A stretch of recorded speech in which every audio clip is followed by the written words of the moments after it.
മുദ്രമോതിരം, Signet ring. ഒരു മുദ്രമോതിരം എന്ന് പറയുമ്പം മോതിരം അതിൻ്റെ അവകാശിയുടെ പദവി അനുസരിച്ച് വിലയുള്ളതാണ്. രാജാവിൻ്റെ മുദ്രമോതിരമാണെങ്കിൽ അതിന് വലിയ വിലയാണ്. യഹൂദയുടെ മുദ്രമോതിരം താമാറിൽ ചെന്നപ്പം വലിയ വിലയാണ്. അവിടെ പാപത്തെ പരിഹരിച്ച് ദൈവത്തിൻ്റെ ജീനിയോളജിയിൽ കയറ്റുവാൻ തക്കവണ്ണം ആ മുദ്രമോതിരത്തിന് വിലയുണ്ടായിരുന്നു. മുദ്രമോതിരം വില പിടിച്ച ഒരു കാര്യമാണ്. കർത്താവിൻ്റെ ഒരു ദൂത് അനേക മക്കൾക്ക് ഇതിൻ്റെ കൂടെ കടന്നു വരികയാണ്. നമ്മൾ ഭാരപ്പെടുന്ന മക്കൾക്ക്, അമ്മയപ്പന്മാർക്ക് ഒരു ആശ്വാസകരമായ ഒരു വചനമാണ് കടന്നു വരുന്നത്. ഹഗായി 2:23. സൈന്യങ്ങളുടെ യഹോവയുടെ അരുളപ്പാട്. ആരാണ് പറയുന്ന ആളിൻ്റെ മഹത്വം? സൈന്യങ്ങളുടെ യഹോവയുടെ അരുളപ്പാട്, എൻ്റെ ദാസനായി ശേൽക്കിയേലിൻ്റെ മകനെ സെറുബ്ബാബേലേ, ഞാൻ നിന്നെ എടുത്ത് മുദ്രമോതിരമാക്കുമെന്ന് യഹോവയുടെ അരുളപ്പാട്. ഞാൻ നിന്നെ തിരഞ്ഞെടുത്തിരിക്കുന്നു എന്ന് സൈന്യങ്ങളുടെ യഹോവയുടെ അരുളപ്പാട്. ഇത് it's a prophetic word. At the same time it's a command and order from the living God. നമ്മുടെ ദൈവം പറയുകയാണ്, എന്താണ്? നീ എടുത്ത് മുൻപോട്ട് വാ, നീ ഭയപ്പെട്ട് നിൽക്കണ്ട, ഞാനല്ലേ നിൻ്റെ കാര്യം ഇതുവരെ നടത്തിയത്. എല്ലാ ഭാരങ്ങൾക്കും ഞാനൊരു ഉത്തരം തരാൻ പോവുകയാണ്. അത് എന്തിനാ ഉത്തരമാക്കുന്നത് തന്നെ? ഞാൻ എന്നെ, അതായത് നിന്നെ എന്ന് പറഞ്ഞാൽ നമ്മളെയാണ്. അത് ഈ വേദപുസ്തകത്തിൽ സെറുബ്ബാബേൽ എന്ന് വിളിക്കുന്നു. നമ്മുടേതായിട്ട് ദൂത് വരുമ്പോൾ നമ്മുടേതായിട്ട് വരും. ഞാൻ നിന്നെ എടുത്ത് മുദ്രമോതിരമാക്കുമെന്ന് യഹോവയുടെ അരുളപ്പാട്. ഞാനാണ് നിന്നെ തിരഞ്ഞെടുത്തത്. അപ്പോൾ ഒരു മുദ്ര ഇടുക എന്ന് പറഞ്ഞാൽ, മുദ്ര ഇട്ട് കഴിഞ്ഞാൽ പിന്നെ അത് തുറക്കാൻ ആർക്കും അവകാശമില്ല. വെളിപ്പാടിനകത്തുണ്ട് മുദ്രയിട്ട പുസ്തകം തുറക്കാൻ ആരുമില്ല. അതിനാൽ യോഹന്നാൻ കരയുകയാണ്. പിന്നെ മുദ്രയിട്ടവൻ ഉടമസ്ഥൻ വന്നു, യേശുക്രിസ്തു തന്നെ കുഞ്ഞാടായിട്ട് വന്ന് മുദ്ര പൊട്ടിച്ച് വായിക്കുകയാണ് ചെയ്തത്. നമ്മളെ ഓരോരുത്തരും മുദ്രമോതിരാക്കുക എന്ന് പറഞ്ഞാൽ, നമ്മളൊരു കാര്യം പറഞ്ഞാൽ ദൈവം അത് മാനിക്കുമെന്നാണ്. നമ്മളെ ആക്കിയിട്ടുണ്ടോ? നമ്മൾ യേശുവിനോട് അതുപോലെ കർത്താവിന് മുദ്രമോതിരം ഇടാൻ തക്കവണ്ണം നീ അടുത്ത് ബന്ധമുണ്ടോ? നമ്മുടെ മക്കൾക്ക് കർത്താവിന് മുദ്രമോതിരം ഇടാനുള്ള അധികാരവും അവകാശം കിട്ടിയിട്ടുണ്ടോ? നമ്മൾ കോടതിയിലൊക്കെ, നമ്മൾ ഹൈക്കോടതിയിലൊക്കെ പ്രാക്ടീസ് ചെയ്യുന്ന കാലത്ത് നമ്മൾ കാണും, അവിടെയുള്ള ജഡ്ജിമാരൊക്കെ നവരത്നങ്ങളുടെ വലിയ മോതിരം ഇട്ടുകൊണ്ട് നടക്കും. നവരത്നങ്ങൾ 50 രത്നങ്ങൾ ഇട്ടാൽ അവർക്ക് വലിയ അനുഗ്രഹം വരുന്നു പറഞ്ഞാൽ അത് ഇടുന്നത് ഞാൻ കണ്ടിട്ടുണ്ട്. അതൊരു മുദ്രമോതിരം പോലെ അവർ ഇടുന്നേ കാണാം. എന്ന് പറഞ്ഞതുപോലെ നമ്മൾ ദൈവത്തിൻ്റെ മുദ്രമോതിരമായി മാറുകയാണ്. ഞാൻ എന്തെങ്കിലും പറഞ്ഞ് അതിൽ സീൽ ചെയ്താൽ സീൽ ചെയ്യപ്പെട്ടതാണ്. ആ ഒരു ഉന്നത പദവി എന്ന് പറയുന്നത് ദൈവം നമുക്ക് ഇങ്ങോട്ട് തരുന്നതാണ്. അവൻ്റെ കൂടെ ഇരിക്കുമ്പോൾ കർത്താവിൻ്റെ സ്നേഹമാണ് അതിനകത്തൂടെ കാണുന്നത്. ആ സ്നേഹത്തിൻ്റെ ആഴത്തിലേക്ക് നമ്മൾ കടന്നു ചെല്ലണം. കർത്താവ് നമ്മളെ കൊണ്ട് പുതിയ എന്തൊക്കെയോ പണിയിപ്പിക്കാൻ പോവുകയാണ്. അതാണ് കർത്താവ് ഈ ഹഗായിക്കകത്ത് വായിച്ചു നോക്കുമ്പോൾ ആകെ 2 അധ്യായമുള്ളൊരു ബുക്കാണ്. But it has got great meaning. 1-ാം അധ്യായത്തിൽ ഇങ്ങനെയാണ് പറയുന്നത്, നിങ്ങൾ മലയിൽ ചെന്ന് മരം കൊണ്ടുവന്ന് ആലയം പണിവീൻ. ആലയം പണിവീൻ. ദൈവത്തിൻ്റെ ആലയം പണിയാൻ സമയമായെന്ന്. ആലയം പണിവീൻ, ഞാൻ അതിൽ പ്രസാദിച്ച് മഹത്വപ്പെടുമെന്ന് യഹോവ കൽപ്പിക്കുന്നു. അധികം കിട്ടുമെന്ന് കാത്തിരുന്നു. എന്നാൽ അതിന് മുമ്പൊരു ഭാഗത്ത് പറയുന്നുണ്ട്, നിങ്ങൾ വളരെ വിതച്ചിട്ടും അല്പമേ കൊണ്ടുവരുന്നുള്ളൂ. നിങ്ങൾ ഭക്ഷിച്ചിട്ടും പൂർത്തി വരുന്നില്ല. പാനം ചെയ്തിട്ടും തൃപ്തി വരുന്നില്ല. വസ്ത്രം ധരിച്ചിട്ടും ആർക്കും കുളിർ മാറുന്നില്ല. കൂലിക്കാരൻ ഓട്ടസഞ്ചിയിൽ ഇടുവാനായിട്ട് കൂലി വാങ്ങിക്കുന്നു. എല്ലാം വളരെ സങ്കടമല്ലേ? നമുക്ക് കിട്ടുന്ന ദൈവത്തിൽ നിന്നോ അല്ലെങ്കിൽ മറ്റുള്ളവരിൽ നിന്ന് പ്രതിഫലം ഓട്ടസഞ്ചിയിലിട്ടുന്ന കൂലി വാങ്ങിക്കുന്ന പോലെ. അതായത് ഓട്ടസഞ്ചിയുടെ ജോലി എന്തുവാ?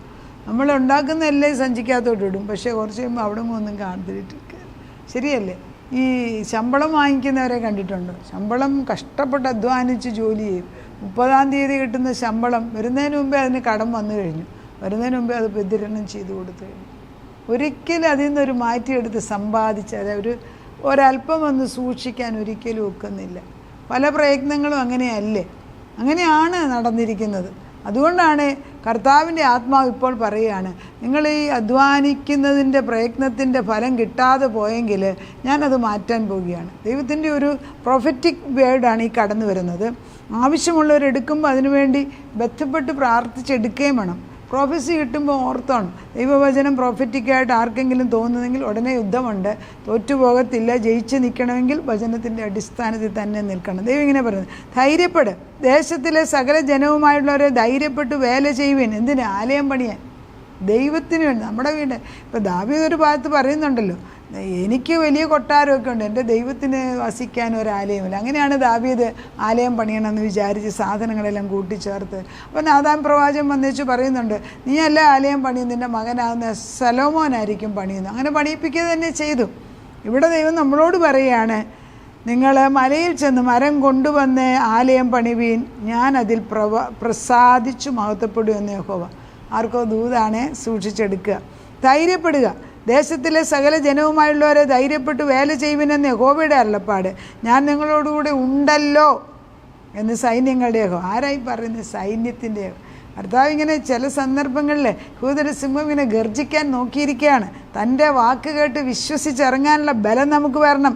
നിങ്ങൾ മിസ്രൈമിൽ നിന്ന് പുറപ്പെട്ടപ്പോൾ ഞാൻ നിങ്ങളോട് ചെയ്തിരിക്കുന്ന നിയമത്തിൻ്റെ വചനം ഓർപ്പീൻ. പുറപ്പാട് എന്നുമ്പോൾ ഞാൻ നിങ്ങളെ അനുഗ്രഹിക്കുന്ന ഒരു ദൈവമാണ്, എൻ്റെ ആത്മാവ് നിങ്ങളുടെ ഇടയിൽ വസിക്കും, നിങ്ങൾ ഭയപ്പെടേണ്ട. സൈന്യങ്ങളുടെ യഹോവ ഇപ്രകാരം അരുളിച്ചെയ്യുന്നു, ഇനി കുറഞ്ഞൊന്ന് കഴിഞ്ഞിട്ട് ഞാൻ ആകാശത്തെയും ഭൂമിയെയും കടലിനെയും കരയെയും ഇളക്കും. ഞാൻ സകല ജാതികളെ ഇളക്കും, സകല ജാതികളുടെയും മനോഹര വസ്തു വരികയും ചെയ്യും. ഞാൻ ഈ ആലയത്തെ മഹത്വപൂർണ്ണമാക്കുമെന്ന് സൈന്യങ്ങളുടെ യഹോവ അരുളിച്ചെയ്യുന്നു. അത് കഴിഞ്ഞിട്ട് അവർ ആലയം പണിയുമ്പോൾ എന്താ സംഭവിക്കുന്നു? 9-ാം വാക്യം, ഈ ആലയത്തിൻ്റെ പിന്നത്തെ മഹത്വം മുമ്പിലത്തേതിലും വലുതായിരിക്കുമെന്ന് സൈന്യങ്ങളുടെ യഹോവ അരുളിച്ചെയ്യുന്നു. ഈ സ്ഥലത്ത് ഞാൻ സമാധാനം നൽകും എന്ന് സൈന്യങ്ങളുടെ യഹോവയുടെ അരുളപ്പാട്. പഴയ നിയമത്തിൽ ആലയം പണിയിപ്പിച്ച് ദൈവം അനുവദിക്കാതെ ഒരു ആലയം പണിയാനൊക്കത്തില്ല.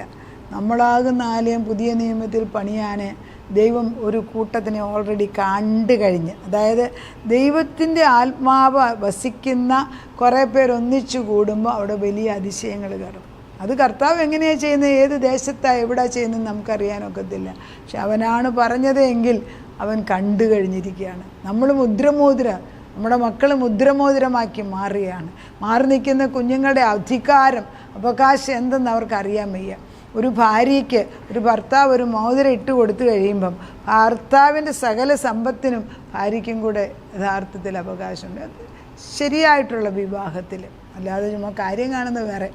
അങ്ങനെ ഭാര്യ ഭർത്താക്കന്മാർ ഒന്നിച്ച് ജീവിക്കുമ്പം ഭാര്യയ്ക്ക് ഭർത്താവിൻ്റെ സകല സ്വത്തിൻ്റെ ഉടമസ്ഥന. അങ്ങനെയാണല്ലോ നമ്മൾ റൂത്തിൻ്റെ ബുക്കിൽ വായിക്കുമ്പോൾ റൂത്തിനെ ബോവസ് തൻ്റെ വീണ്ടെടുപ്പുകാരനായിട്ട് മാറി പുതപ്പിട്ട് കൊടുക്കുകയാണ്. ആ പുതപ്പിട്ട് കഴിഞ്ഞപ്പോഴത്തേക്ക് പിന്നെ ബോവസിൻ്റെ ചുമതലയാണ് റൂത്തിനെ സംരക്ഷിക്കുക എന്നുള്ളത്. അങ്ങനെ ഒരു വിധേയത്വം ഒരു കുടുംബജീവിതത്തിൽ വേണം. ഞാനാ വലുത് നീ വലുത് എന്ന് പറയുന്ന ക്വസ്റ്റ്യൻ വരരുത് കുടുംബജീവിതത്തിൽ.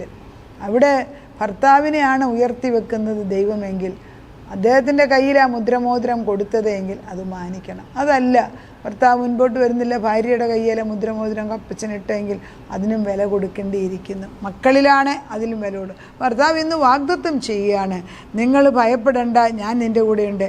ഈ ആലയത്തിൻ്റെ പിന്നത്തെ മഹത്വം, അതായത് ശലോമോൻ പണിതതായ ആലയം അതിമനോഹരമായിരുന്നു. നമ്മൾ ശലോമോൻ്റെ ഈ ആലയത്തെക്കുറിച്ചൊക്കെ വായിക്കുമ്പോൾ അവിടെയുള്ള ദൈവത്തിൻ്റെ തേജസ് എത്രയോ വലുതായിട്ട് പുരോഹിതന്മാർക്കകത്ത് കടക്കാൻ പോലും വയ്യാത്തവണ്ണം, അന്യോന്യം കാണാൻ വയ്യാത്തവണ്ണം അത്രമാത്രം തേജസ് പകർന്നു. ദൈവ തേജസ് എത്രയോ ആയിരക്കണക്കിന് മൃഗങ്ങളെയാണ് കർത്താവിന് വേണ്ടി അന്ന് പഴയ നിയമത്തിൽ യാഗം ചെയ്തത്, ദൈവത്തിൻ്റെ മഹത്വത്തിനൊത്തവണ്ണം. പുതിയ നിയമത്തിൽ അതിൻ്റെ ആവശ്യമില്ല. കാരണം ഏകസത്യ ദൈവമാകുന്ന ദൈവം തൻ്റെ പുത്രനെ നമുക്ക് യാഗവസ്തുവായിട്ട് തന്ന് എബ്രായ ലേഖനത്തിൽ പറയുന്ന പോലെ എന്നേക്കുമുള്ള യാഗവസ്തുവായിട്ട് അവൻ മാറിക്കഴിഞ്ഞു. അതുകൊണ്ട് ഇപ്പോൾ പണിയുന്ന ആലയം നമ്മുടെ ശരീരമാണ്, അല്ലാതെ വേറെ ഒന്നുമല്ല. ദൈവത്തിൻ്റെ ആലയം നമ്മളിലുണ്ട് എങ്കിൽ കർത്താവിന് വളരെ നിർബന്ധമാണ് എന്നേക്കുമായിട്ട് ഒരു യേശുവോ, ഇതാണ് വാക്യം എബ്രായ ലേഖനം 10:12, യേശുവോ പാപങ്ങൾക്ക് വേണ്ടി ഏകയാഗം കഴിച്ചിട്ട് എന്നേക്കും ദൈവത്തിൻ്റെ വലതുഭാഗത്ത് ഇരുന്നു കൊണ്ട് തൻ്റെ ശത്രുക്കളെ തൻ്റെ പാദപീഠമാക്കുവോളം കാത്തിരിക്കുന്നു. ഏകയാഗത്താൽ അവൻ വിശുദ്ധീകരിക്കപ്പെടുന്നവർക്ക് സദാകാലത്തേക്കും സദ്ഗുണപൂർത്തി വരുത്തിയിരിക്കുന്നു. ഏകയാഗം ഒരൊറ്റ യാഗമാണ്. അത് ക്രിസ്തുവിനെ തന്നെ കൊടുത്താണ്. അവൻ ഒരു പ്രാവശ്യം എന്നേക്കുമായിട്ട് ഏകയാഗം ആയി മാറിയിട്ടുണ്ട്. ഇനിയൊരു വേറൊരു യാഗം ഒരു മൃഗത്തിനെയോ ഒരു മനുഷ്യനെയോ ഒന്നും കൊല്ലേണ്ട ആവശ്യമില്ലെന്നേ. നമ്മൾ യേശുവിൻ്റെ അടുക്കൽ ചെന്നാൽ മതി. ഇത്രമാത്രം സ്നേഹത്തോടെ താനാകുന്ന നെഞ്ചു കീറി നമ്മളെ ഭർത്താവിൻ്റെ അടുക്കലേക്ക് പിതാവിൻ്റെ അടുക്കലേക്ക് ആകർഷിപ്പിച്ചിട്ടും നമ്മൾ എന്തൊക്കെയോ പദം പറഞ്ഞ് മാറി നിൽക്കുന്നെങ്കിൽ ദുഃഖകരമല്ലേ? അവനെ വേദനിപ്പിക്കാതെ കടന്നു പോവാ. അതാ പറയും, നമ്മളെ ഓരോരുത്തരെയും ഓരോ വ്യക്തിയും ദൈവത്തിന് മുദ്രയായിട്ട് മാറുകയാണെങ്കിൽ എത്ര പേര് എത്ര വൻകാര്യങ്ങൾ ഈ ദേശത്തെ അല്ലെങ്കിൽ ഈ ഭൂമിയിൽ ചെയ്തെടുക്കാൻ. The whole earth belongs to my lord. ഇല്ലേ ഫിലിപ്പിയർ പറയുന്നില്ലേ, സകല മുഴങ്കാലം അവൻ്റെ മുമ്പിൽ ഒരു കാലത്തും മടങ്ങും. പക്ഷെ നമ്മളിതൊക്കെ പിന്നെന്നും പറഞ്ഞ് അങ്ങ് നീട്ടിക്കൊണ്ട് പോകാതെ ഇപ്പോഴാണത് റൈറ്റ് നൗ. ഇപ്പോഴാണ് എൻ്റെ ആലയം പണിയുന്നത്. ഇപ്പോഴാണ് എൻ്റെ മുന്നിൽ മുദ്രമോതിരത്തിൻ്റെ അവകാശം ദൈവം ഇട്ട് തന്നത്. അതെനിക്കും എൻ്റെ തലമുറകൾക്കും ഉള്ളതായിട്ട് ഞാനത് വാങ്ങിച്ചെടുക്കുന്നു. നിങ്ങളും വാങ്ങിച്ചെടുക്കുക. കർത്താവിന് ഇഷ്ടമുള്ള വിധത്തിൽ നമ്മളെ നയിക്കാൻ നമുക്ക് നമ്മളെ തന്നെ സമർപ്പിക്കാം. നാഥ, നീ ഞങ്ങളെ മുദ്രമോതിരമാക്കി മാറ്റിയിരിക്കുന്നുവെന്നും ഞങ്ങളെന്തെങ്കിലും മുദ്ര ചെയ്താൽ നിൻ്റെ നാമത്തിലാണത് മുദ്ര ചെയ്യുന്നതിനാൽ അതിന് വലിയ പ്രസക്തി ഉണ്ടെന്ന് മനസ്സിലാക്കി ചേരുന്നതിന് നന്ദിയോടെ സ്തോത്രം. അനേക മക്കൾക്ക് ഇതൊരു ദൂതായിട്ട് അനേക വർഷങ്ങളായിട്ട് വചനം പറയുക. 10-16 വർഷമായിട്ട് വചനം പറഞ്ഞുകൊണ്ടേയിരിക്കുക. ചിലർ എപ്പോഴും കേൾക്കുന്നവരുണ്ട്, ചിലർ വല്ലപ്പോഴും കേൾക്കുന്നുണ്ട്, ഇടയ്ക്ക് കേൾക്കുന്നു. എന്നാലും പരിശുദ്ധാത്മാവിന് പ്രവർത്തിക്കാൻ ഒരു നിമിഷം മതി. എൻ്റെ വചനം നല്ല നിലത്ത് വീണ് അത് 100 മേനി 60 മേനി 30 മേനിയായിട്ട് വർദ്ധിപ്പിക്കാൻ കഴിവുള്ളവന് മുമ്പിലേക്ക് ഞങ്ങളെ ഏൽപ്പിച്ചു തരുന്നു. കർത്താവേ, നീ ഞങ്ങൾക്ക് ഭരമേൽപ്പിച്ചു തരുന്ന ഈ വലിയ ചുമതലകൾ വിശ്വസ്തയോടെ ചെയ്തെടുക്കാൻ ഞങ്ങളുടെ ഹൃദയങ്ങളിൽ, ഞങ്ങളുടെ ഭർത്താക്കന്മാരിലെ, ഭാര്യമാരിലെ, മക്കളിലെ, മരുമക്കളിലെ, കൊച്ചുമക്കളിലെ ഈ വരം ഇട്ടുകൊടുക്കണമേ. നിൻ്റെ വലത് കൈ ഭയങ്കര കാര്യങ്ങളെ നീ പ്രവർത്തിച്ച് കാണിക്കുന്നവനാകിയാൽ നിൻ്റെ വലത് കൈ നമ്മുടെ കുഞ്ഞുങ്ങളുടെയും നമ്മുടെയും തലയിൽ വയ്ക്കുമ്പോൾ നമ്മുടെ ജഡം പുറകോട്ട് മാറുകയും ആത്മാവ് ജീവിച്ച് പ്രകാശിക്കുകയും പിൻപിലുള്ള നിൻ്റെ മഹത്വം ആദ്യമുള്ള ആലയത്തിൻ്റെ മഹത്വത്തെക്കാട്ട് ഇരട്ടിയായിരിക്കുമെന്ന് വാഗ്ദത്തം ചെയ്ത പോലെ നമ്മളാകുന്ന ദൈവത്തിൻ്റെ ആലയങ്ങളാക്കി ഞങ്ങളെ മാറ്റുന്നതിനാൽ ഞങ്ങൾ നിന്നെ സ്തുതിക്കുന്നു. ക്രിസ്തുവെന്ന സ്വന്തം പുത്രൻ്റെ ഏകയാഗത്താൽ അപ്പാ ഞങ്ങളെ നീ എന്നേക്കുമായിട്ട് നിൻ്റെ സന്നിധിയിൽ പുത്രനായിട്ടും പുത്രിയായിട്ടും നിർത്തുന്ന അവൻ കൃപയ്ക്ക് വേണ്ടി നന്ദി സ്തോത്രപിശ. ഞങ്ങളെ മുദ്രമോതിരമാക്കി മാറ്റുമ്പോൾ തിരുഹിതത്തിനിഷ്ടമുള്ള കാര്യങ്ങൾക്ക് മുദ്ര ചെയ്ത് കൊടുക്കുവാൻ ഞങ്ങളെ പഠിപ്പിക്കണമേ. നാഥൻ പ്രാർത്ഥന കേട്ട് ഞങ്ങളെയും തലമുറകളെയും അനുഗ്രഹിച്ചിരിക്കുന്നതിനാൽ നന്ദി പറയുന്നു. യേശു ക്രിസ്തുവിൻ്റെ പൊന്നുനാമത്തിൽ തന്നെ ആമേൻ.